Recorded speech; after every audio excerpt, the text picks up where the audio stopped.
says, فَمَثَلُهُ كَمَثَلِ الْكَلْبِ. His example is something like a dog, like the dog. That's already offensive as it is. Because a dog is one of the creatures that can, on the one hand, have loyalty, but Allah is going to describe, He's talking actually about a rabid dog or like a stray dog. We're going to see that from the language itself. Now, this dog that Allah describes, and in the Quran, you get other examples of people and they're compared to animals. Like the Israelites who didn't do right by their book, they were compared to mules. كَمَثَلِ الْحِمَارِ يَحْمِلُ أَسْفَارًا. They were compared to mules. But this person, even worse, they're being compared to the dog. And then what does He say about this dog? He says, إِن تَحْمِلْ عَلَيْهِ يَلْهَثْ. If you were to put something on this dog, if you were to burden this dog with something, tie this dog to a load and he has to drag the load, the dog is made to do work of some kind, carry something, يَلْهَث. He's going to start panting, امتداد اللسان مع شدة التنفس, they say. يَلْهَث means breathing heavy and sticking your tongue out, literally panting.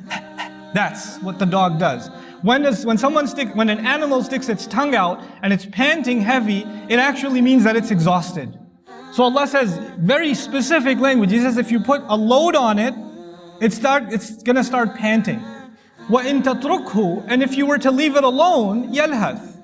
It'll start panting, it'll keep panting anyway. It'll stick its tongue out and drool anyway. What in the world does that mean? What does that have to do with you and me and a person who had guidance? That Allah gives this strange image of a dog that is being made to do a lot of work and it's panting, or if it's left alone, it's still panting. The idea of lahath, of panting, is actually a kind of disturbance. A creature, a human being, any animal doesn't pant until they're disturbed, overwhelmed, bothered, unsatisfied, thirsty. This is the image of someone that's unsatiated, unfulfilled. And so our ulama commented exhaustively on this. The use of the word hamal, to load onto it, to put a responsibility on it, is used in the Quran for revelation. This person becomes like a dog. When they hear about the religion now, they start getting bothered. Like, this is a religious person, this is a person who knows about the deen, but since they've shed away from it, now even when they hear a reminder about what's right and wrong in their faith, internally they don't like it anymore. They're bothered by it. They're disturbed. They can't even find peace in prayer, in the gatherings of Muslims, in learning. They can't. And so they want to get away from this company and they want to slither away to some dark company, some bad environment. But when they go there, of course, they're still disturbed. They were hoping they could leave this place and find peace somewhere else. They don't find peace.